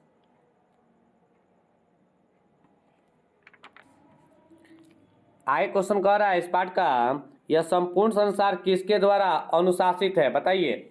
यह संपूर्ण संसार किसके द्वारा अनुशासित है, तो इसका आंसर जो होगा बी नंबर होगा, परमात्मा। मंगलम पाठ में कितने मंत्र संकलित हैं, तो 5 6 याद रखिएगा। मंगलम पाठ में 5 मंत्र जो है संकलित है। आगे पॉइंट है सत्यमेव जयते किस उपनिषद का मूल मंत्र है, तो मुंडकोपनिषद, याद रखिएगा मुंडको उपनिषद। अगला पॉइंट है हिरण्यमयन पात्रेण दृष्टि, यह मंत्र किस उपनिषद से लिया गया है, तो याद रखिएगा ईशावास्यो उपनिषद से लिया गया है, जिसको हम लोग प्रथम मंत्र के नाम से भी जानते हैं। यह पहला मंत्र है मंगलम पाठ में, ठीक ना, ईशावास्यो उपनिषद, ए नंबर। आइए आगे देखते हैं सत्य का मुंह किस पात्र से ढका हुआ है। सत्य का मुंह किस पात्र से ढका हुआ है, तो हिरण्यमय पात्र से, जिसको सोने का पात्र भी हम लोग कहते हैं, बी नंबर ऑप्शन होगा। आइए आगे देखते हैं महतो महियान क, मतलब महतो महियान क का मतलब हुआ कि महान से महान क्या है, तो देखिए महान से महान ब्रह्मा है या आत्मा है। अगर दोनों ऑप्शन में कभी दे नहीं सकता है, कोई एक दिया रहेगा, या तो ब्रह्मा दिया होगा नहीं तो आत्मा दिया रहेगा। अगर आत्मा दिया तो आत्मा पर टिक मारेंगे और ब्रह्मा दिया तो ब्रह्मा पर टिक मारेंगे, ठीक है ना। आइए आगे देखते हैं अणो अनियान क। अणु अनियान क का मतलब होता है सूक्ष्म से सूक्ष्म क्या है, मतलब छोटा से छोटा क्या है, तो वही चीज है ब्रह्म है या आत्मा। आइए इस पाठ का आगे क्वेश्चन हम लोग देखते हैं, लेकिन अभी तक आप मेरे चैनल को सब्सक्राइब नहीं किए हैं तो जल्दी से सब्सक्राइब कर लीजिए। और मैं आपसे बार बार कह रहा हूँ, विद्या ही सब कुछ है, इसके सिवाय कोई ऑप्शन नहीं है। सत्य के मार्ग पे चलिए, पक्का है कि आपकी सफलता जरूर मिलेगी। आइए देखते हैं किम जयम न प्राप्ति, किसकी जीत नहीं होती है, तो असत्य की कभी जीत नहीं होगी, ठीक ना। किम जयते किसकी जीत होती है, तो सत्य की जीत होती है, ठीक ना। आइए आगे देखा जाता है, दिया है डॉट डॉट कर दिया है सत्यास्थापितम सुखम, तो हिरण्यमयन पात्रेण, सी नंबर ऑप्शन होगा इसका। ब्राह्मण जो है मुख केन आच्छादितम, ब्राह्मण का मुख किस चीज से ढका हुआ रहता है, बताइए। ब्राह्मण का मुख जो है किस चीज से ढका हुआ रहता है, तो पात्रेण से, डी नंबर ऑप्शन सही होगा। मंगलम पाठ कहाँ से संकलित है, तो मंगलम पाठ जो है उपनिषद से संकलित है। 287 नंबर क्वेश्चन देखिए अनो रणियान महतो 10 दिया है महिमान मंत्रम, मंत्र किस उपनिषद से संग्रहित है, तो बताइए यह किस उपनिषद से है, तो कंठोपनिषद से है, ठीक ना। अगला पॉइंट है नदियाँ नाम और रूप छोड़कर किस में मिलती है, बताइए। नदियाँ नाम और रूप छोड़कर समुद्र में मिलती है। देखिए बच्चों, मैंने तो अपने तरफ से पूरा कोशिश किया आपको बताने के लिए, बस आपका कर्म एक यही कहता है कि आप मेहनत कीजिए, ठीक ना। अगर आप मेहनत करते हैं तो सफलता आपको जरूर मिलेगी, और आपकी सफलता से ही आपके माता पिता का सपना पूरा होगा। हम बस इतना जरूर आपसे कहेंगे, ज़्यादा नहीं बस इतने सफल हो जाओ। हम इतने ही आपसे कह रहे हैं कि ज़्यादा नहीं बस इतने सफल हो जाओ कि आप अपने माता पिता के हर ख्वाहिश को पूरा कर सको। फिर हम आगे वीडियो में आपके बीच लेकर आएंगे। तब तक के लिए धन्यवाद। जय हिंद, जय भारत।